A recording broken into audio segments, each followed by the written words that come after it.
Hi everyone, welcome to the fourth video of my mini series where I break down yoga poses. We're going to do something a little different today. So instead of just breaking down a yoga pose, I'm going to incorporate a little tutorial on how to double pike up to headstand. So whenever you're ready, just join me on the mat and prepare a wall space with you.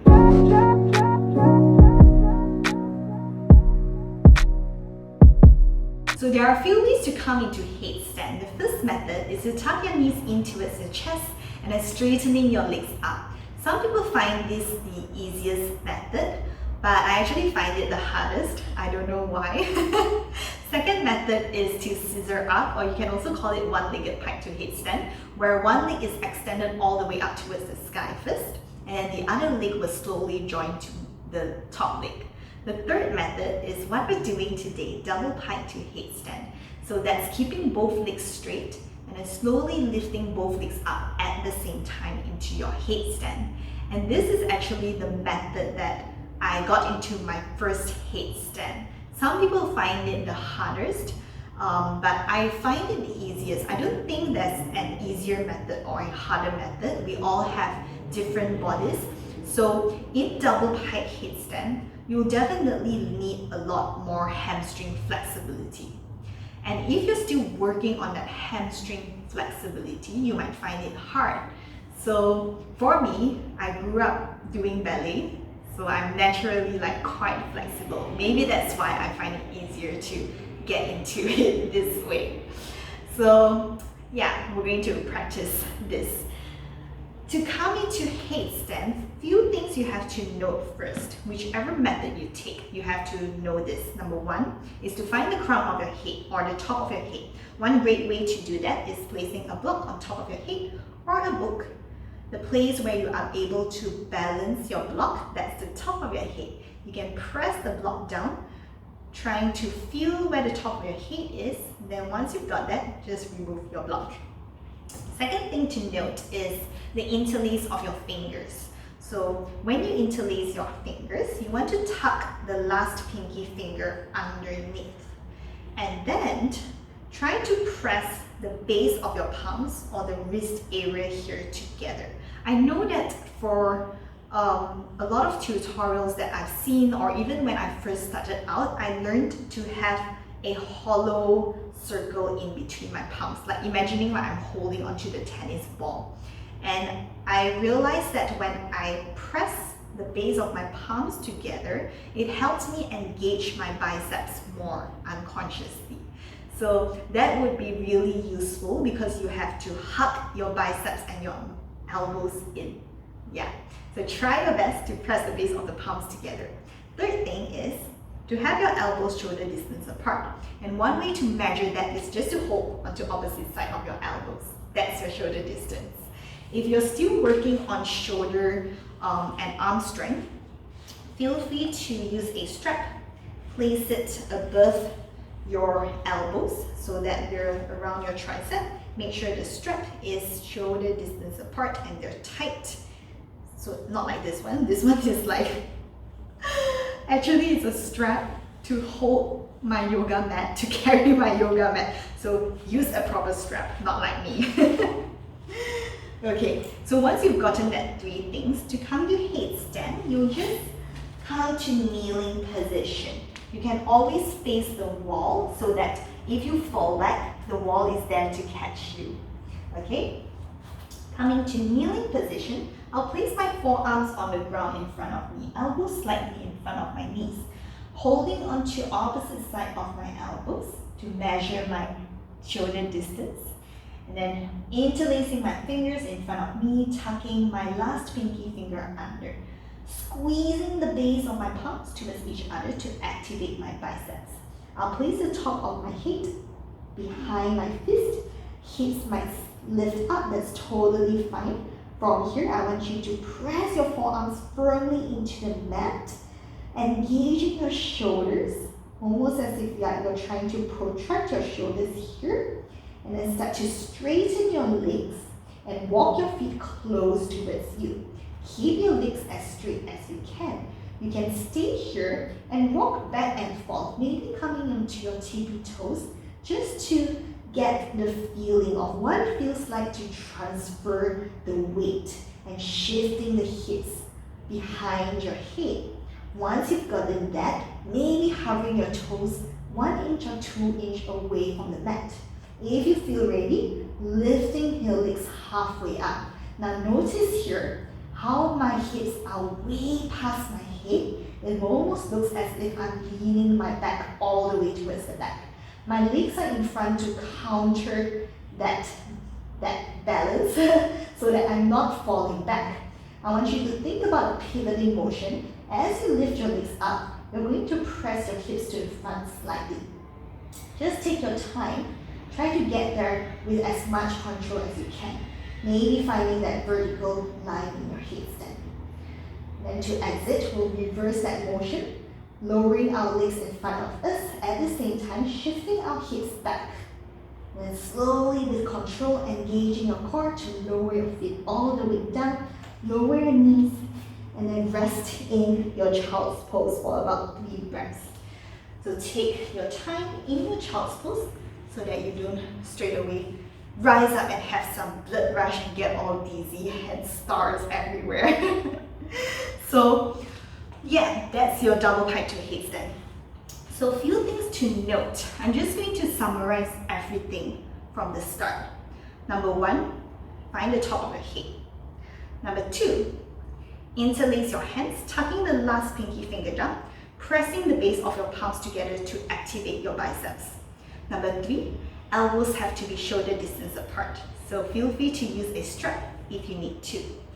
Number 4, once you've gotten your base, make sure that you're pressing your forearms firmly into the mat so that your shoulders are strong and awake. Number 5, a lot of things.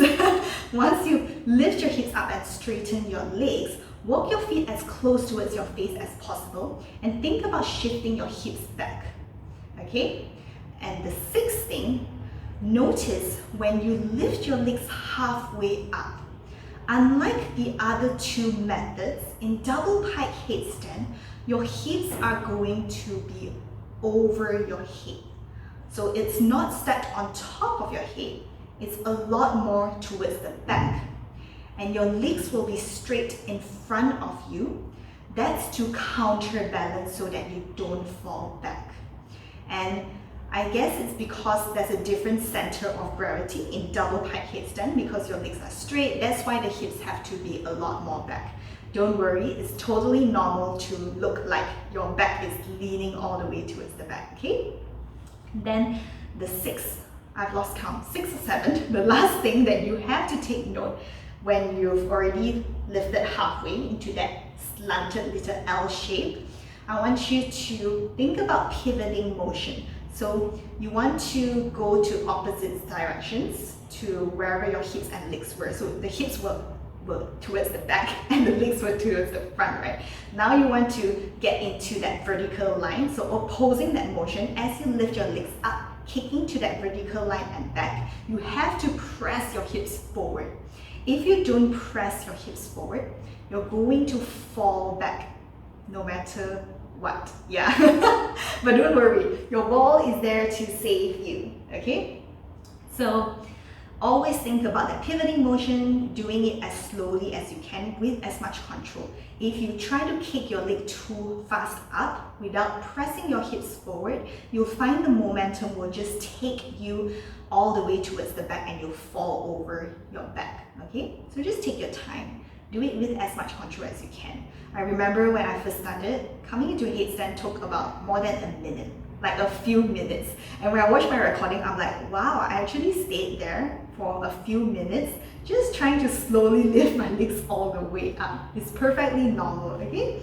If you're going to practice with your wall, don't place your hands and your head directly with the wall, directly attached to the wall, okay?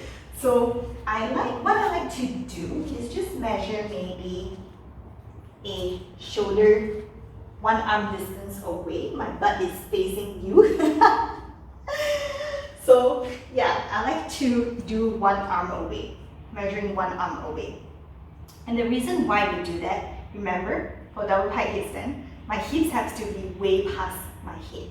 So at least it allows that space to allow the hips to pass the head and help you find that lift in your toes, okay?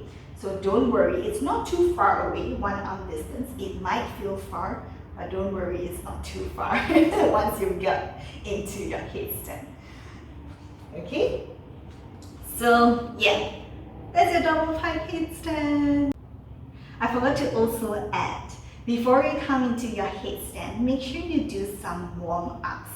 So first thing, for double pike headstand, remember the hamstring flexibility is important. So you can always just come to forward fold, either legs, both legs straight in front of you. You can also butterfly open one leg to the side like tree-pose legs and just fold over your legs. Or you can do some half splits, pyramid pose, so many options, okay? Second thing to also warm up is your core. So do some core workouts like plank, forearm plank, what else is there? Boat, low boat. Even if you don't want to do like yoga kind of poses, you can do like some kind of HIIT workout to warm up that core. Last thing is to warm up your shoulders and your arm strength. So one thing I love to do is to come to dolphin pose. So dolphin pose is like downward facing dog, but with my forearms on the mat. I feel that helps me to remember to press my forearms into the ground and lifting my head up, but we're not going to pincha, we're doing headstand. So try not to press so much that your head is hovering away from the mat, okay?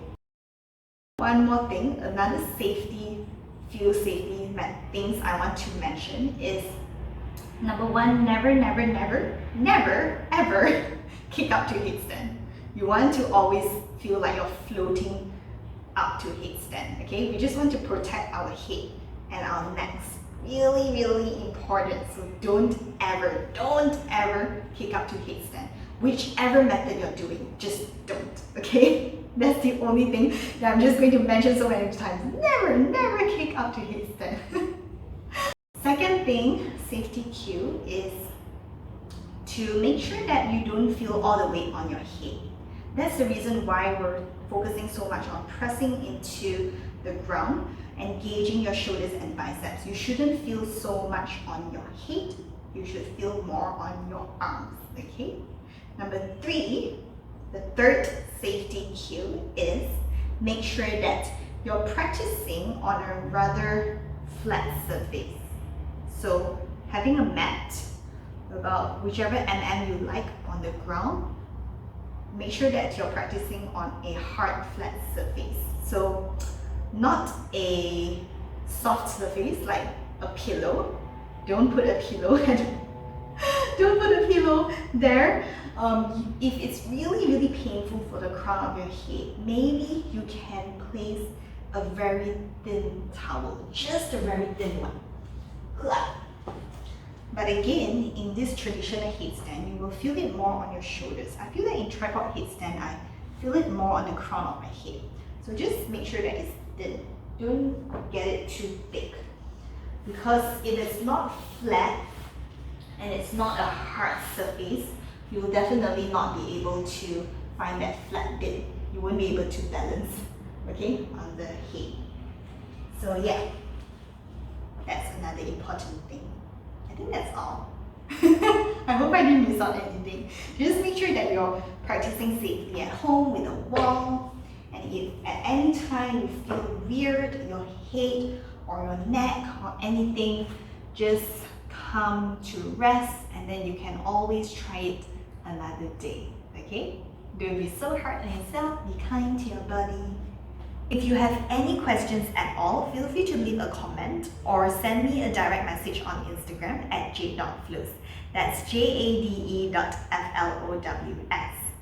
Feel free to send me a recording of yourself if you want some pointers on how to get there. You can also tag me on Instagram if you want to share your practice with me. If you like this video, please give me a thumbs up or a heart. And yeah, thank you so much for watching till the end. I'll see you all the next time. Bye! I wanna be your type. take a break. What was the second thing I wanted to mention? I lost it. Oh no, I lost it because I was so focused on the never kicking up to headstand. Ah! Oh yes, I remember. Okay,